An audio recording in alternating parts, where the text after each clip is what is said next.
a Mongol woman in labor knew she had a choice to make: give birth in a felt tent surrounded by other women, or die trying. There was no hospital, no doctor, and certainly no pain relief.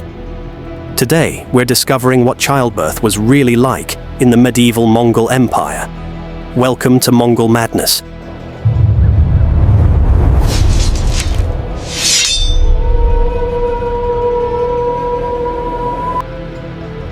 Before we dive in, if you're enjoying these deep dives into Mongol daily life, hit that subscribe button. We explore the real history behind the Mongol Empire every week. Now let me tell you about a woman who should have died, but didn't. The woman who survived. The year was sometime in the 1260s. An Armenian historian named Kyriakos Ganzaketsi documented what he saw in a Mongol camp. A woman had been in labor for 2 days. 2 full days. The baby was stuck, and both mother and child were dying. The birth attendants tried everything. They gave her stronger herbal mixtures. They massaged her abdomen aggressively. They even had her hang from ropes attached to the top of the yurt, letting her body weight help pull the baby down. Nothing worked. The woman was exhausted, losing blood, and everyone knew she was dying. Then the attendants made a decision that would shock any medieval European. They decided to cut the baby out. Caesarean sections in the medieval world were almost always fatal to the mother. The operation was typically only performed when the mother was already dying. There was no anesthesia, no proper surgical tools, no antibiotics. But here's what they did.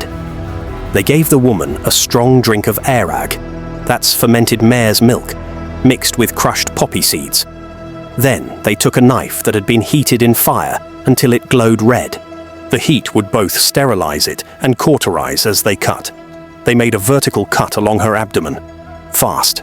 The Chinese physician Wang Wei, who observed Mongol medical practices in the 1270s, wrote that the entire procedure from first cut to extracting the baby took only a few minutes. Once the baby was out, they packed the wound with a paste made from airag, animal fat, and crushed garlic. Then they used sheep intestine as sutures to close the wound. Finally, they cauterized the entire incision with a heated iron. The woman survived. She was weak for many weeks and never had another child, but she lived. Her son also survived and grew to adulthood. Wang Wei estimated that maybe 1 in 4 women survived this procedure. That was actually better than European medical practice at the time, where survival from a cesarean was virtually 0 for the mother. Now you're probably wondering, how did the Mongols even know how to attempt this? Where did they perform it? And why did women sometimes survive when it should have been impossible? The sacred tent. When a Mongol woman went into labor, she was taken to a special birthing tent set apart from the main camp. And this is where things get weird. The birthing tent would be blessed by a shaman who would hang protective amulets around the interior. Eagle talons, wolf teeth, dried herbs. Why eagle talons specifically? The Mongols believed eagles were sacred birds that could carry prayers to Tengri, the eternal blue sky. The talons would protect the mother and child from evil spirits. Wolf teeth served the same purpose. Wolves were fierce protectors who would ward off anything malevolent. But here's the strangest part. Men were strictly forbidden from entering this tent, not because of modesty. The Mongols believed that male presence during childbirth could anger the spirits and bring catastrophic bad luck. Even the woman's husband couldn't enter, not until the baby was born and purification rituals were completed.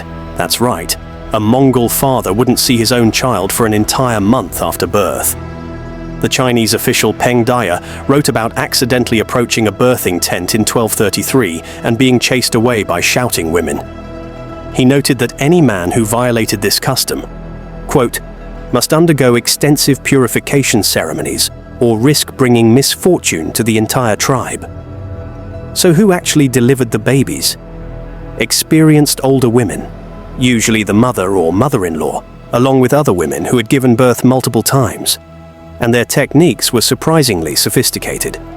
What they got right. The Persian historian Rashid al-Din described their methods. The laboring woman would stay active as long as possible, walking around the tent or squatting. This is something modern medicine has rediscovered as beneficial for speeding labor and reducing complications. When delivery was imminent, the woman would squat with two other women supporting her under the arms. This position uses gravity to assist delivery. It's actually more effective than lying flat on your back, which became standard in European medicine much later. The attendants would massage the woman's abdomen and prepare warm water mixed with herbs, ginger, and something called women's root. This was believed to strengthen contractions. And you know what? The Mongols had better survival rates during childbirth than their civilized contemporaries in Europe. The Franciscan friar William of Rubruck, visiting in the 1250s, wrote that, quote, "The women of the Tartars give birth with such ease that on the next day they are able to walk about and perform their usual duties." Marco Polo made similar observations, noting that Mongol women could get up and even ride horses the day after giving birth. He seemed genuinely amazed. But don't think this means childbirth was easy. These observers were noting the resilience of Mongol women, not the absence of danger. What they were really seeing was the result of cultural practices that prepared women better and gave them better odds of survival. The bizarre rituals. Assuming the birth went well, what happened immediately after the baby was born? This is where the customs get truly strange. The moment the baby emerged, the attendants would check for breath. If the baby didn't cry immediately, they'd slap its back or feet. Then came the first ritual that would horrify most people. The attendants would take blood from the umbilical cord and mix it with airag, that fermented mare's milk again. This mixture would be given to the mother to drink. Let that sink in for a moment. The mother had to drink her own baby's umbilical cord blood mixed with fermented horse milk. The Mongols believed this would help her recover strength and create a spiritual bond between mother and child. The umbilical cord itself was cut using a knife blessed by a shaman. Then the cord would be carefully dried and kept in a small leather pouch. The child would carry this pouch for their entire life. William of Rubruck described seeing Mongol warriors in their 20s and 30s wearing these pouches around their necks. He initially thought they were religious amulets. Then someone explained they were wearing their own dried umbilical cords from birth. Think about that. Grown men, fierce warriors who had conquered half the world, still carrying their dried umbilical cords because losing it could bring bad luck. The placenta, which the Mongols called the child's friend, was wrapped in white felt and buried in a secret location known only to the mother. If an enemy found and destroyed the placenta, they could curse the child. Better odds than Europe. Here's something that shocked foreign observers. The infant mortality rate in medieval Europe was horrific. Approximately 1 in 3 children died before their first birthday. Among the Mongols, Marco Polo estimated maybe 1 in 5 died in their first year. Why the difference?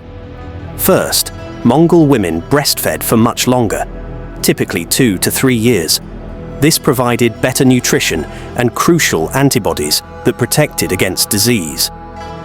The Persian observer Hamdallah Mustafi noted that Mongol women would nurse their children, quote, until the child could ride a horse on its own. Second, the nomadic lifestyle meant Mongol children weren't exposed to the concentrated disease environments of medieval cities. They lived in small mobile groups with access to fresh air and clean water. Third, and this is fascinating, Mongol babies were given airag from a few months old. Modern analysis has shown that airag contains probiotics and vitamins that would have boosted infant immune systems. They were accidentally giving their babies what we'd now call a probiotic supplement. But winter births were a different story. The Mongol winter could reach temperatures of -40 degrees Fahrenheit. The Chinese official Zhao Hong described seeing mothers wrapping newborns in layers of sheepskin and keeping them pressed against their own bodies for warmth, day and night, for weeks. Mothers would sometimes sleep sitting up because lying down would separate them from the fire's warmth. Winter infants who survived those first brutal months had survived something that would kill most babies in the medieval world. The month of waiting. Remember how I mentioned the father couldn't see his child? Let me tell you what happened when that prohibition finally lifted. If a child survived their first month, there would be a celebration. This was when the baby would be presented to the tribe, and crucially, to the father for the first time. Rashid al-Din described this ritual in detail. A shaman would burn juniper branches and pass the baby through the smoke 3 times for purification. Then they'd paint a small mark on the baby's forehead using airag and ash from a sacred fire. Only then would the baby be brought to the father. He'd been waiting an entire month, not knowing if his child was a boy or girl, whether they were healthy, whether they'd even survived. This was when the father would officially acknowledge the child as his own. If the child was a boy, he'd place a small bow in the baby's hand, representing the child's future as a warrior. If a girl, he'd give her a small piece of cloth, representing her future role in managing the household. Then the entire tribe would feast and drink airag in celebration. Everyone would offer gifts, usually practical items like clothing or blankets. Can you imagine waiting a full month to see your own child? But this separation wasn't cruelty, it was protection. The Mongols believed that month was the most spiritually dangerous time, and having male energy near the baby could attract malevolent spirits. The cost nobody mentions. For every Mongol child who grew up healthy and strong, there were others who didn't make it. 1 in 5 dying in their first year sounds better than 1 in 3. But it still meant that in a tribe of 100 families, 20 infants might die every year. The Mongol belief system held that children who died before they could speak hadn't yet developed full souls. This may have helped parents cope with loss, but it also meant these children were mourned less than older children or adults who died. Sometimes you'll read historians claiming that Mongol parents didn't love their children as much as we do because of high infant mortality, that they stayed emotionally distant to protect themselves. This is complete nonsense. Look at the precautions they took, the month-long spiritual protection, the careful preservation of umbilical cords, the elaborate rituals, the willingness to attempt desperate surgeries. All of this shows deep emotional investment in their children's survival. The difference wasn't that they loved less. The difference was that they lived in a world where death was everywhere, constant, unavoidable. They had to keep functioning despite losing children. They didn't have the luxury of falling apart. What they understood. Here's what strikes me about all of this. The Mongols understood things about childbirth that took European medicine centuries to figure out. Upright positioning during labor, prolonged breastfeeding, the importance of clean, uncrowded living conditions, the benefits of movement and activity, the value of experienced birth attendants who'd actually given birth themselves, rather than male doctors who'd never experienced it. Their willingness to attempt cesarean sections when necessary showed a pragmatic approach that prioritized saving lives over religious prohibitions. They didn't have modern tools or knowledge, but they had accumulated experience and the courage to act. The survival rates weren't accidents. They were the result of cultural practices that actually worked, passed down through generations of women who learned what kept mothers and babies alive. When we think about the Mongols, we picture warriors and conquest. But behind every warrior was a mother who survived childbirth in a felt tent on the steppe, who kept her baby alive through brutal winters, who passed down the knowledge that made the next generation possible. These women don't have their names in history books, but without them, there would have been no Mongol Empire at all. Thanks for watching Mongol Madness. If you found this fascinating, subscribe for more deep dives into the real history behind the Mongol Empire every week. I'll see you in the next one.